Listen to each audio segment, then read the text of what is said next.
Todd, of all the shows we've done on this election, this one is the most important. I want everyone to listen closely. And, my desk here is covered with notes and stuff and things to bring out, and we're having to be careful because we have a lot to tell you. But you need to understand that our prayers are starting to work because I've searched for the explanations.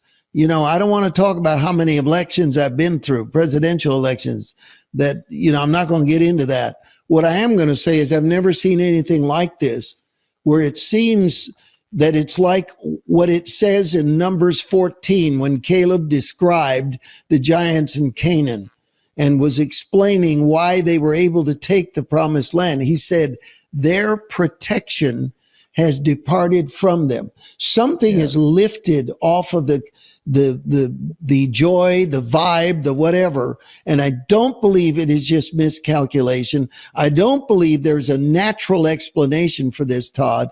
I believe something supernatural is going on to dismantle her campaign. We want to be careful to say that doesn't mean we let our foot off the gas. We all have to vote.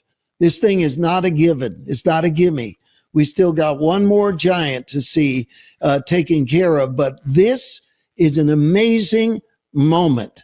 To show you how amazing it is, let's roll the first video right now. Would you have done something differently than President Biden during the past 4 years? There is not a thing that comes to mind. The president's withdrawal was a complete and utter catastrophe. The images of people hanging off of planes and desperate parents handing their babies over the airport walls to soldiers are seared into our country's collective conscience. The withdrawal was a catastrophe, in my opinion. And there was an inexcusable lack of accountability and negligence.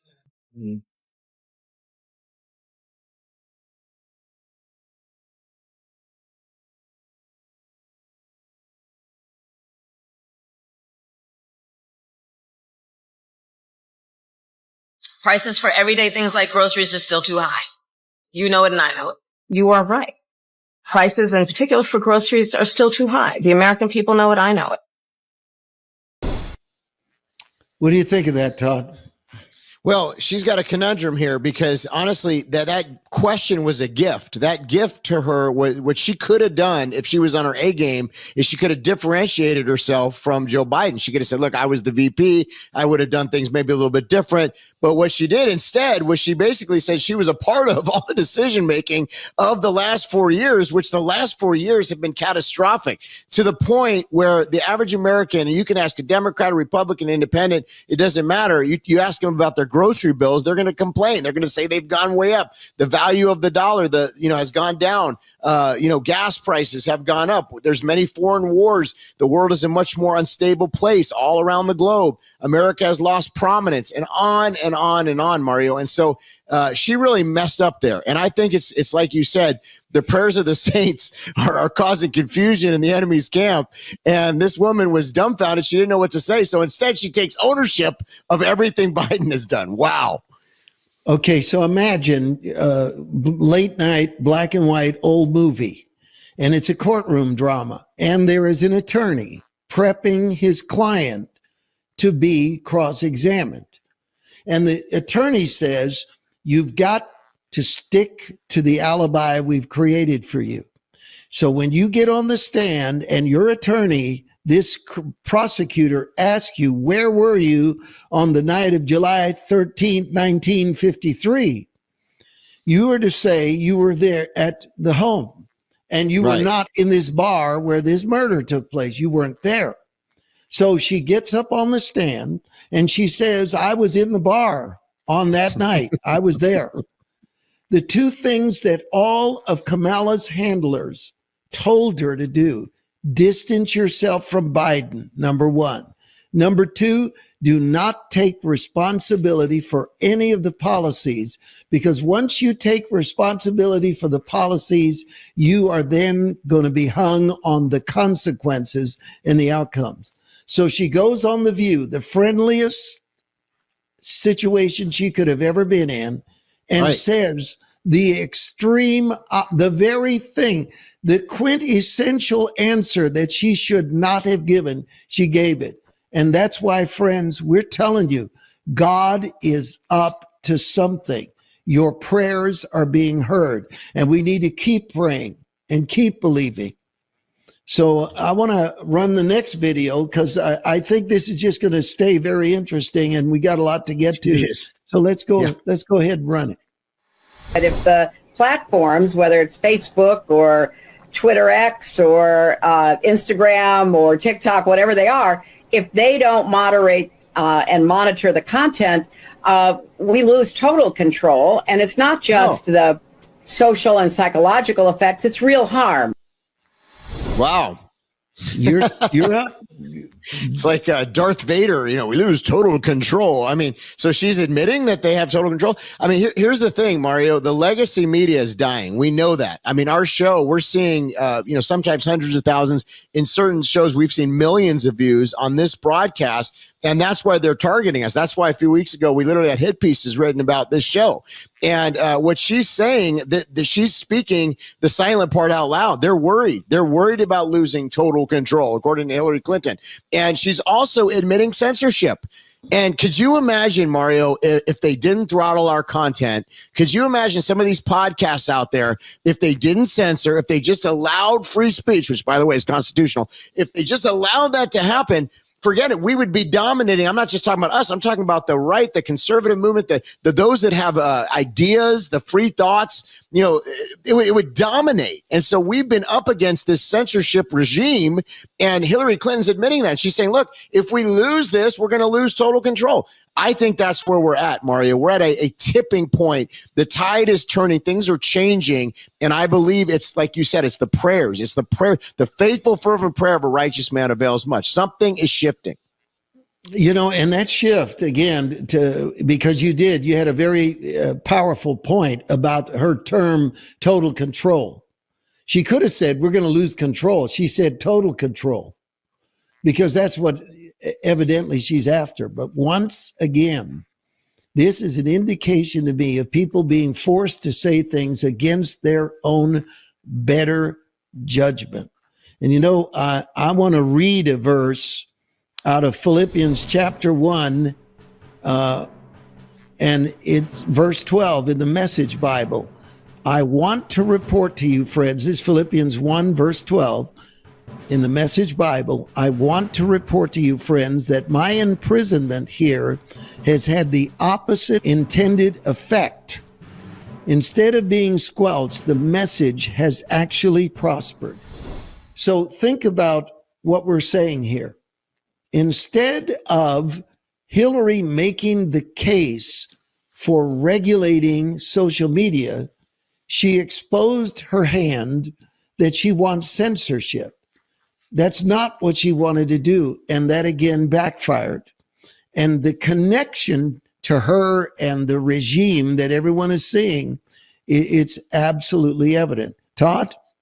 Wasn't that a conspiracy a while ago, Mario? Wasn't it a conspiracy to even, say that we were being censored? Oh, there's no censorship. Remember that? There's no censorship. Now they're saying it. Imagine that. Imagine another conspiracy that's actually, once again, been proved. I mean, we're running out of them, It's really amazing because I remember this. This was about 3 or 4 years ago, and I was saying we're being censored, and the left was making fun of us. Oh, Coconato says he's being censored and that their views are being throttled. Then Zuckerberg comes out and admits that during the last campaign cycle that actually was happening.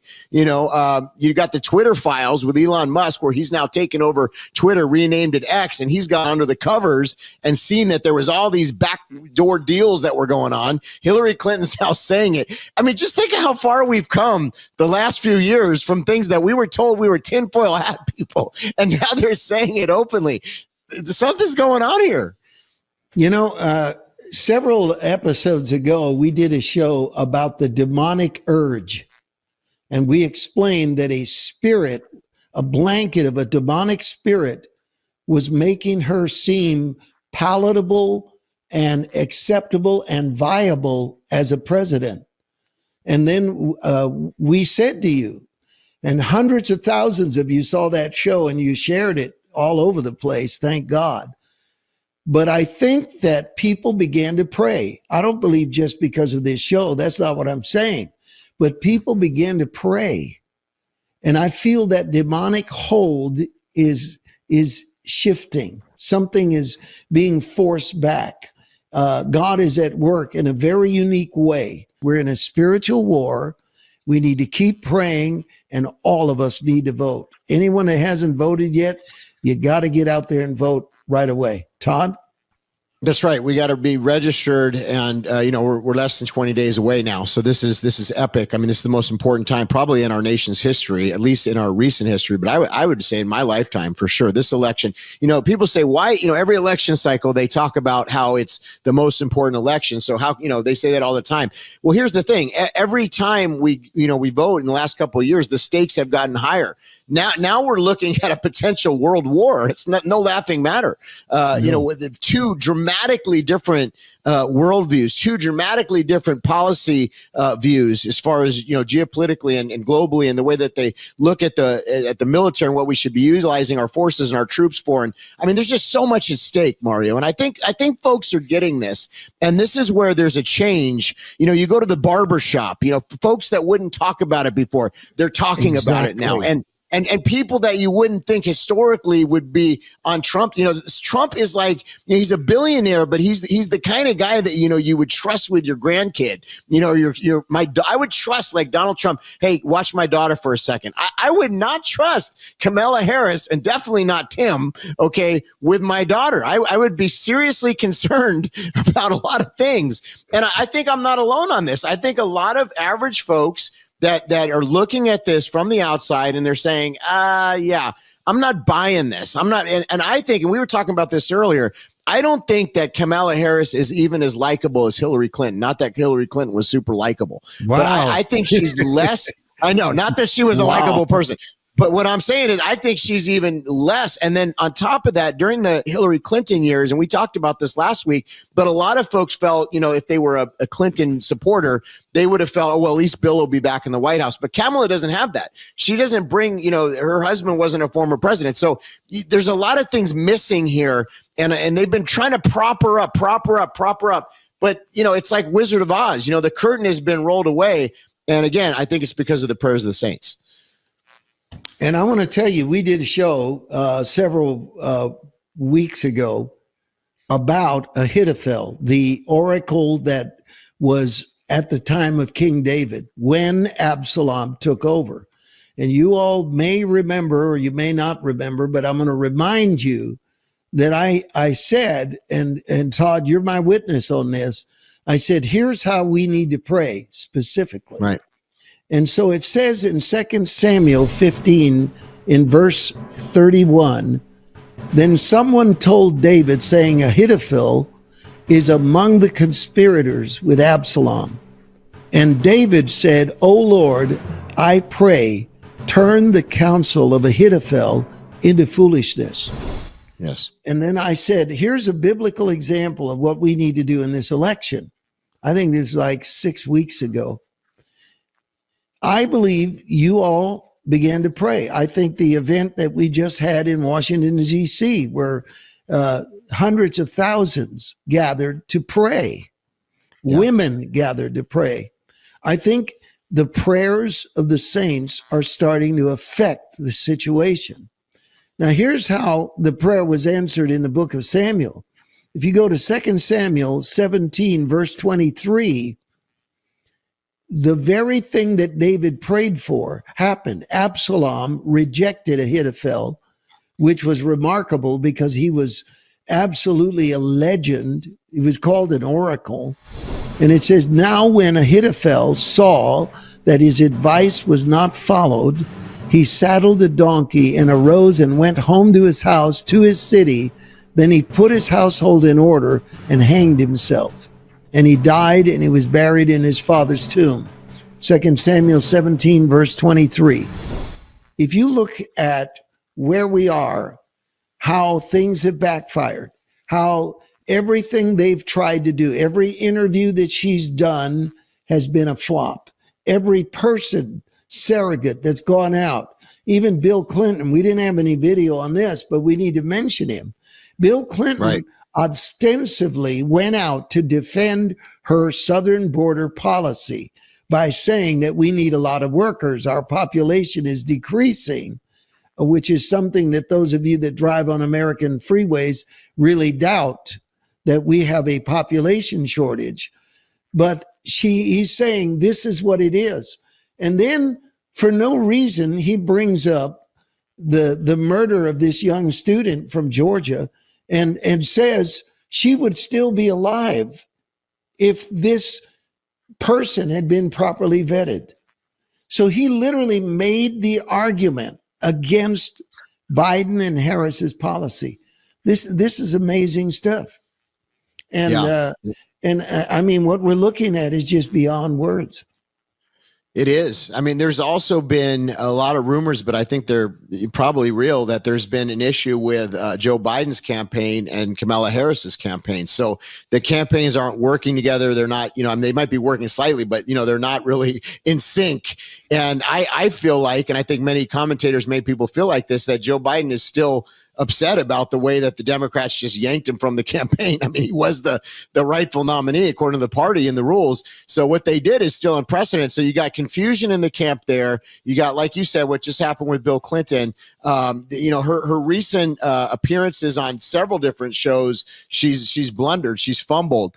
And now, Mario, she's actually, I guess, going to be going on Brett Baier on Fox, which this is interesting because she wouldn't be doing that unless there was a desperation. Her campaign would definitely not be doing something like that unless there was a desperation to somehow appeal to maybe independents. It's going to be interesting to see what Brett Baier does with this, because he's been given a gift. But I'm going to tell you something. If they don't give her hardball questions, if they don't hit her with real questions, I think Fox is going to continue to lose relevancy. I think a lot more people are going to walk away from Fox. Yeah. What do you think about that? Yes. Well, I think that Fox is taking a huge risk by interviewing her. I don't see any upside for them at all. Maybe ratings, but as far as that's concerned, and you were talking about Joe Biden and the rift between Biden and Kamala Harris. When Ron DeSantis was brought up, and remember, she called him and he didn't take her call. He didn't answer the phone. I thought that was real good. In any event, she got real mad, right? And she said he was selfish and he's arrogant. And then immediately, Joe Biden says, well, Ron DeSantis was a great guy and he's doing an excellent job. And he's real busy trying to save his people. And I'm saying, dude, there's another gift right there. That's he walked up the tarmac with a MAGA hat. Did you see this? There's actually video of Joe Biden getting on the plane. He's holding a red MAGA hat. And then there was another video, I think it was with some firemen or something. He actually puts the thing on. And I'm thinking, is there like a hidden message here that I'm not getting? So to your point, yeah. Speaking of hidden messages, let's take a look at the next video right here. He pledged to shut the southern border, end Russia's war in Ukraine. In certain quarters of social media, people had a field day with that, and I guess on the screens it might have looked quite strange. Inside that hall, however, people were having a good time. What can I tell you? It did not seem out of the ordinary. It seemed almost intimate, and at the end, Trump did something he very rarely does. He came down off the stage and mingled with his supporters. He was signing autographs and shaking hands and the like. Today, he's doing an interview with Bloomberg in Chicago. And Well, here's what I want to do and set up that video, because it didn't make a lot of sense to you. But if I help the backstory, it will. I believe it will. There was a rally, a town hall that Trump did in Pennsylvania. There were 2 medical emergencies. So instead of continuing with the program because of these medical emergencies, Trump shifted to a concert. But well after he had explained his policies and rallied them to vote, and then he did this for approximately a half an hour. Well, the Harris campaign jumped on it and said that he had a glitch, that basically Trump was losing something in mentally or whatever. And that's why he did this in this campaign. But here's the point, Todd. Why would ABC News fact check Kamala Harris because they said, well, it wasn't weird. She said it was weird. It's not weird. It was nice. In fact, he came down, shook hands with people, and everyone seemed to have a good time. This has not been happening before. I mean, this is like, what is going on that they, ABC News fact checked Kamala Harris's statements against Trump. Go ahead. Yeah, well, and there's such a big story here that I don't think a lot of people are seeing.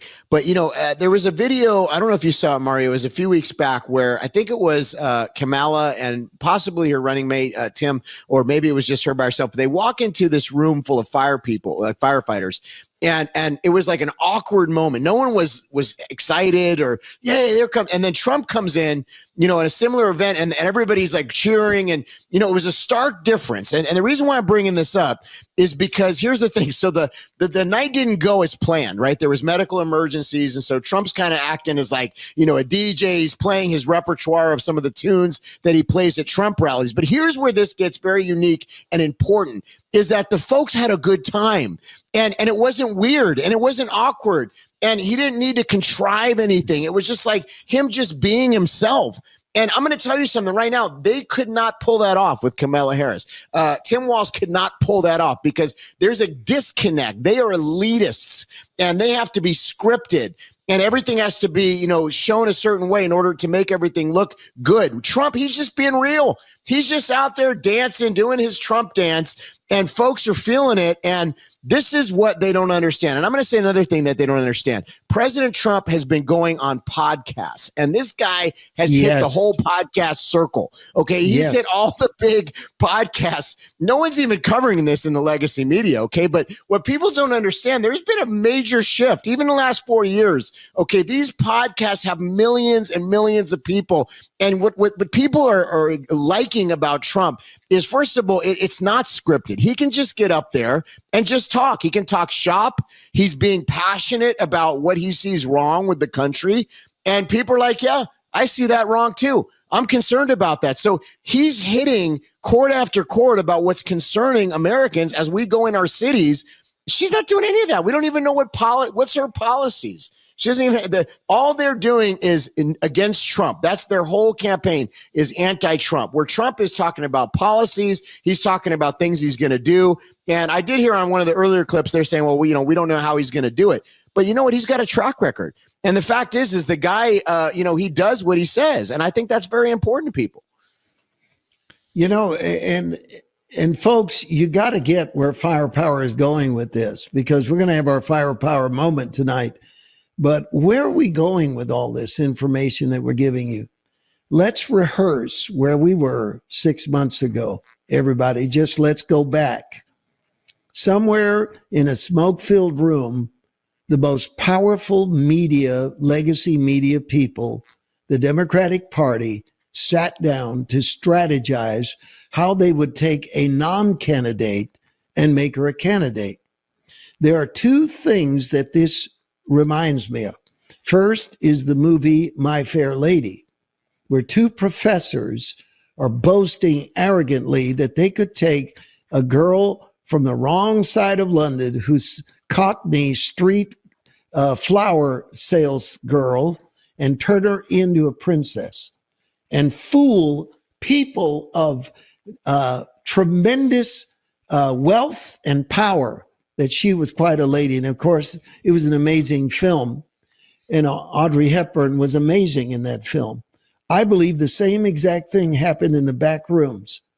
When they realized that they could plan an epidemic, create paper mail-in ballots, that they could take their tentacles. We've got the legacy media. We've got the social platform. We've got Zuckerberg. He's going to throw 400 million into a manipulation of people.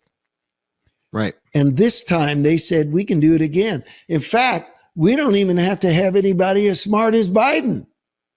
We don't even have to have someone that has accomplished anything. In fact, let's get someone who's a blank canvas, who's capable and willing to do whatever we say. It was arrogance. It was an insult to the American people. That's what happened. And so they did it. They had the witchcraft behind them and money and everything else. And you started praying, and the church started praying. And you know what? Part of the demonic work, Todd, was in the pulpit. Yeah. Was in the pulpit. Because the devil fooled. We have 500,000 Protestant ministers in the United States. I just wrote a blog about this. I was going to say, you need to talk about the blog because that was so good. And I'm amazed what it's doing.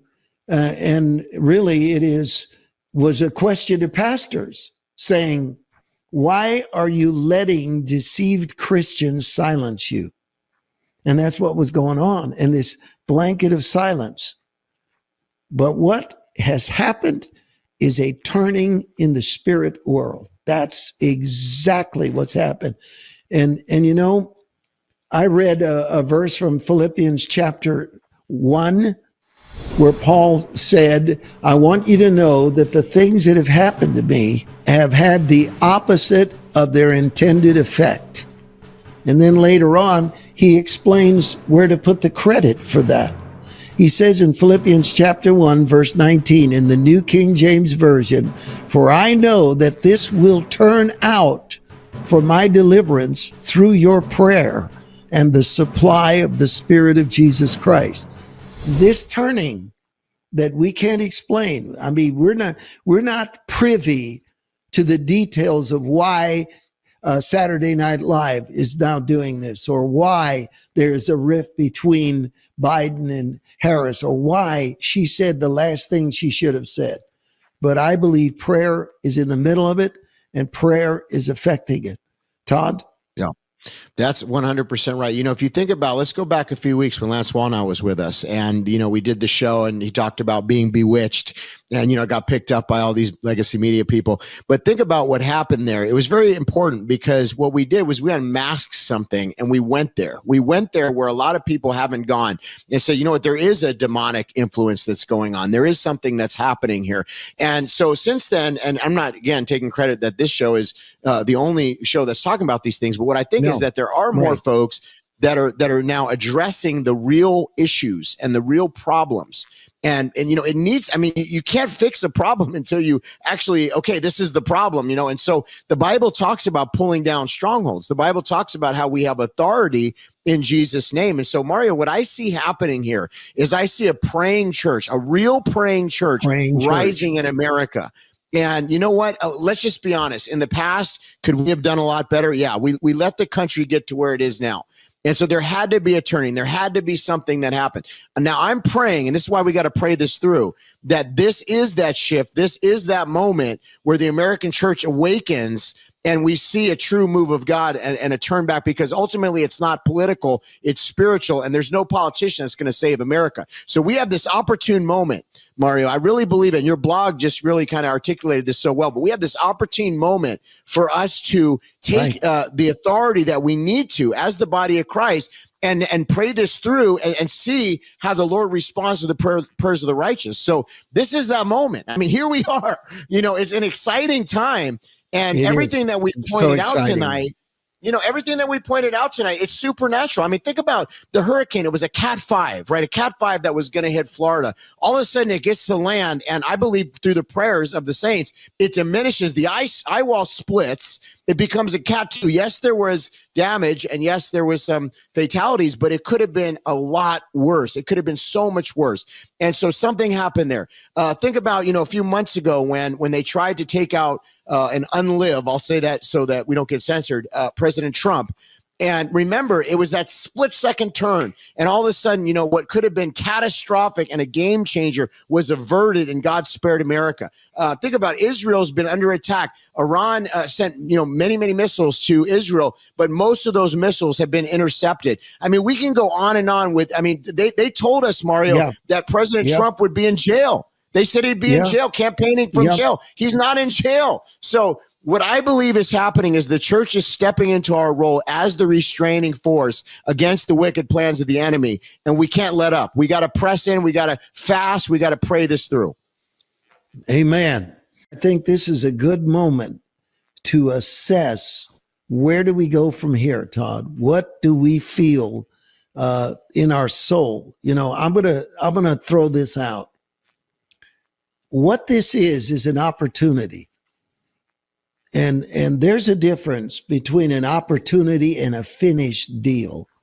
And I think that there is a doctrine that has crippled the church that, this is in the hands of God. It's in the hands of God. Right. God's going to take care of it. No, God has made it very clear that we have a role. Otherwise, prayer would be a simple, symbolic non-event. Either prayer is real or it isn't. And the only way, and I want to say this, and I want you to get this, folks, the only way that prayer can be real is if God has actually limited the circumstances so that outcomes are dependent on prayer, not on some mystical thing that's going to happen without us. Otherwise prayer doesn't make any sense. There's nothing to it, but there is everything to it. And I think that the prayer of agreement, the idea of churches stopping business as usual to fast and pray, is life and death. And I believe that we have this golden moment that has fallen in our lap now, where we can see the tangible result of our prayers. And you know what's going to happen? God is going to get the glory, because Amen. This didn't happen by debate. It didn't happen by our wits. It didn't happen by our talent. It happened because we sought God and we released God into the situation. And I think that right now, I've never seen a time where pastors of different denominations that I've come to know in the last couple of years, whether they're Methodists or Baptists or whatever they are, all of a sudden there's a camaraderie, there's a unity, there's something happening with us because we have realized that we face a common threat. And right. And I think that's so. What do we besides that? What do we tell the people now? Yeah, well, don't let up and don't get comfortable. And, I think about what you're saying, Mario. We always talk about 2 Chronicles 7:14, but one of the things that says and tells us to do is if my people call by my name will humble themselves and pray. And so prayer is definitely one of our most important and strategic weapons. And, I'm trying to do my part at our church. We're having 21 days of prayer and fasting. I know others like Jack Hibbs and other friends of mine are doing this as well. And what if every American church, what if every Christian in America were to join? Could you imagine if every Christian were to fast and pray for these next, under 20 days now to this election on November 5th, if we all press? And here's the thing, even when the election happens, and let's say we see a victory, we still got to pray, because then we're going to have the time from the election to the inauguration. So we're in very unstable times, and all of us know that they have other things up their sleeves. And there's other wicked plans and other, so what right. we really need to keep doing is the prayers. What's happening is the prayer is pushing back and thwarting these plans. And it's confusing the enemy's camp. It's causing, they're having to deal with other things that are popping up that they didn't expect. And that's what we're talking about today, because it's the prayer.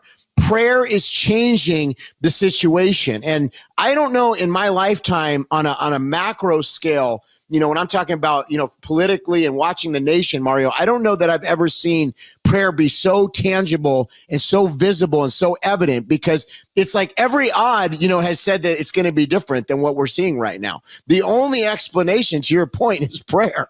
And hey, listen, it's working. So now we got to do it. We got to pray it through. And we got to continue to press in. We got to continue to be on our faces before the Lord and crying out for this nation. But something is happening, and we should be encouraged tonight. We should be encouraged, because if you notice, and something that I've noticed over the years, Mario, and I know you'd probably agree with this, is that a lot of times things will happen in the supernatural before you see it manifest in the natural. And so I feel a lightness tonight that I didn't feel only a few days ago, only a few weeks ago. I feel like there's been a burden that's been lifted off of me. and I was feeling a real heaviness. I still feel an urgency. Oh, yes. But in my spirit, though, I feel like there's a gaining momentum. You know, I feel like that even if they try to pull something else, that just as these other things have been thwarted, we can also see that thwarted. Does that make sense? Yes, there is a principle of war that I want to comment on, but before I do, I'd like us to look at the next video. The incidents were limited to a handful of apartment complexes, and the mayor said our dedicated police officers have acted on those concerns. A handful of problems. Only, Martha, do you hear yourself? Only a handful of apartment complexes in America were taken over by Venezuelan gangs, and Donald Trump is the problem and not Kamala Harris's open border. Americans are so fed up with what's going on, and they have every right to be. And I really find this exchange, Martha, sort of interesting because you seem to be more focused with nitpicking everything that Donald Trump has said rather than acknowledging that apartment complexes in the United States of America are being taken over by violent gangs. Now, wow. See, once again, what you have there, J.D. Vance is very articulate. You know, he's got a thing on him that it's amazing. And Trump was, he's on a different level that he decided J.D. Vance should be his running mate. But what you saw there was once again, something like Jesus described in Luke 21, I'll give you a mouth and wisdom that none of your adversaries will be able to gainsay nor resist. His argument was irrefutable. There was nothing she could say. We would have played more of that video, but it was pointless because there is no answer for that.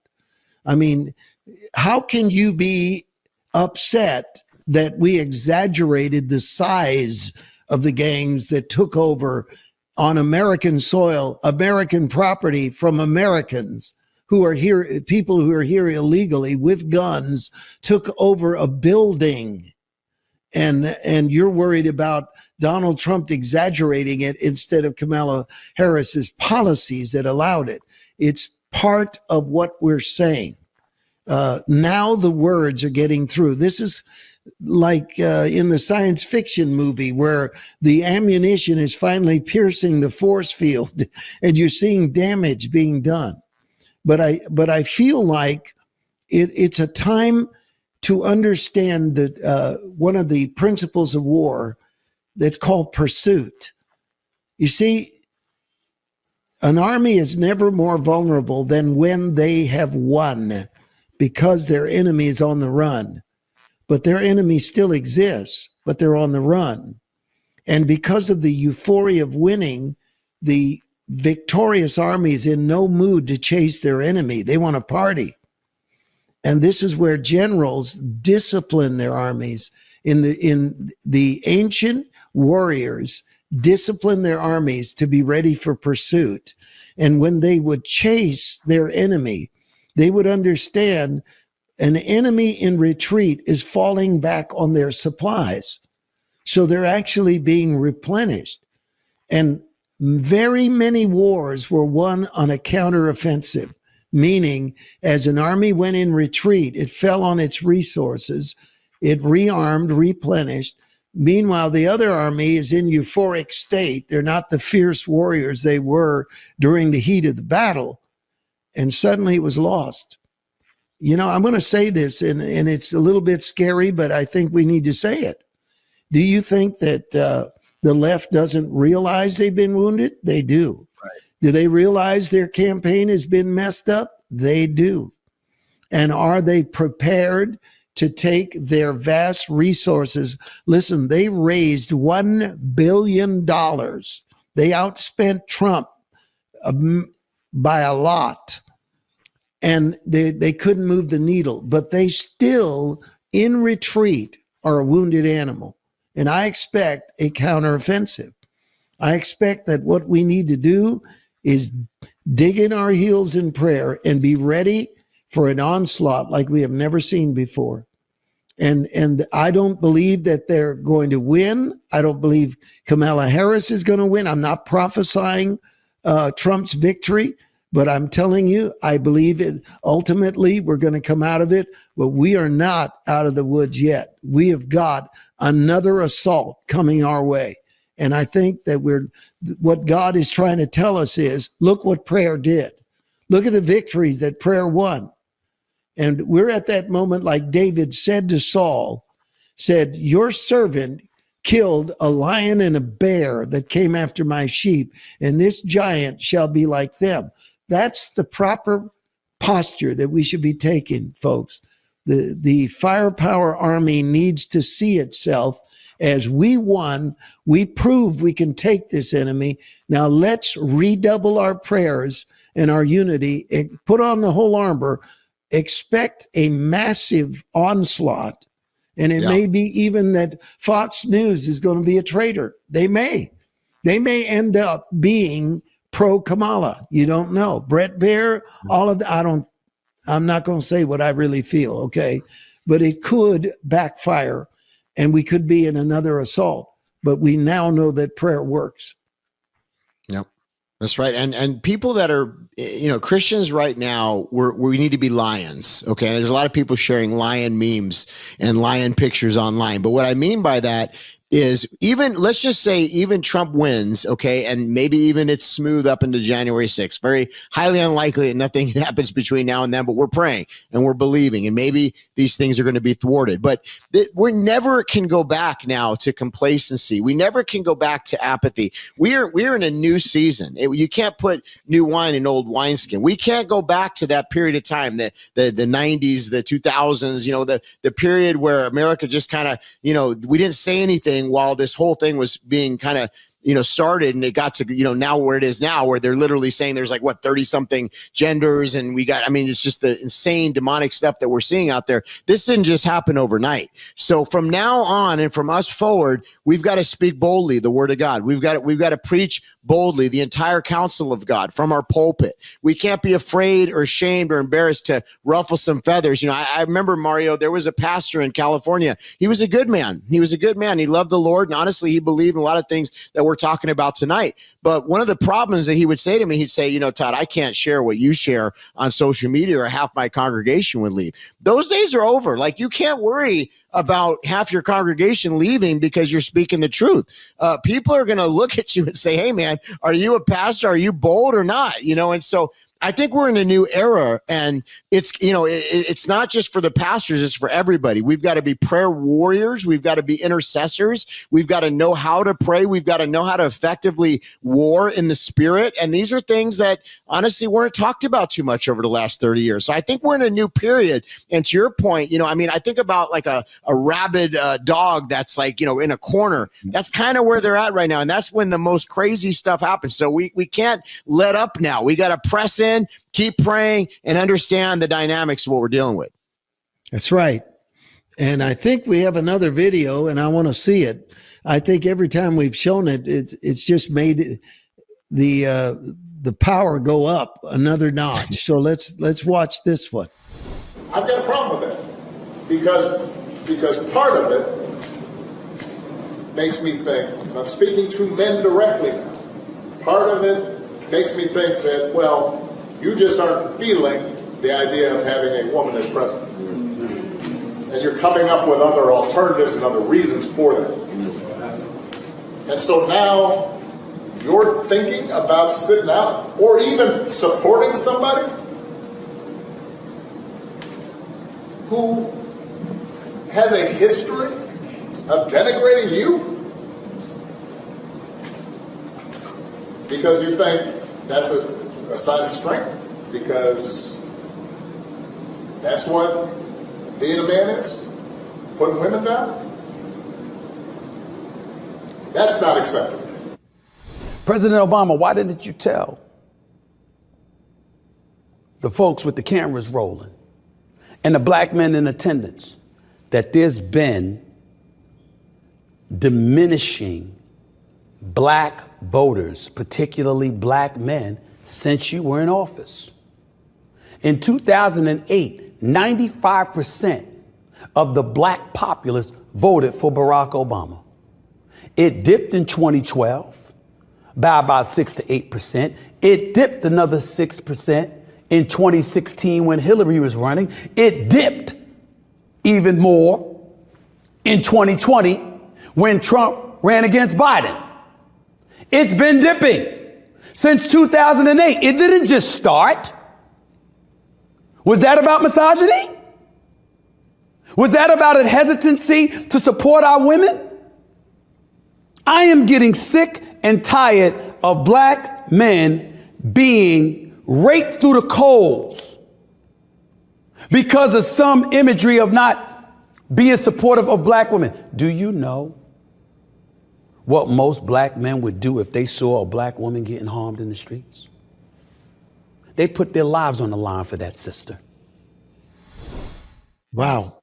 I got to say right away, because we're going to run out of time, that is a telling moment for us. Yes, it is. That Barack Obama was directly challenged by Stephen A. Smith and the way he was saying, this isn't about the fact that she's a woman. And how dare you speak to black men and say that the reason they're not going to vote for her is because she's a woman. And then Obama flat out lied. I mean, you talk about disgusting. He said, a man who has denigrated you. See, that's the Russia hoax. That's right. the constant, the Trump derangement syndrome, that he is a racist. It is so beneath Obama that he dragged out that corpse, that falsehood once again. And I really feel like it's going to backfire because he insulted those men. Todd, go ahead. Yeah, well, I want to say something. The young people, the young generation are flipping. And this is very, very important and something that we haven't seen in a while. Okay. And what's happening is, I think there's a lot of different things, but there's a spiritual awakening that's happening. And we've been seeing it, Mario. I know you've been seeing it for a long time, but the lines have never been as long. There's never been as many hungry folks, no matter what city we go to. And now the final piece, the young people, this has been what we've been praying for. And there's a shift. And so what's happened is African-American voters, Latino voters, you name it. Okay. Young people, this whole thing is unraveling, this whole lie. Right. I mean, you think about everything that's been pushed on us for 20 plus years. The whole thing is unraveling. That's why you got Hillary Clinton on there saying we're losing total control. She's not lying about that. They are losing total control. And when you have somebody challenging Barack Obama, who you remember they were trying to make him out to be like Jesus. They were putting him on Time magazine and, making him out to be like some savior or whatever. We know that's not true, but that's what they were trying to do.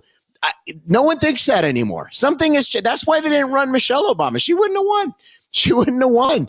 And so something has changed here. And this is what the whole show, we've been building this up to prove to you. If this were a court case, we brought irrefutable evidence of something is shifting. And our argument tonight is we believe it's the prayers. It's the prayers of this community. It's the prayers of the saints.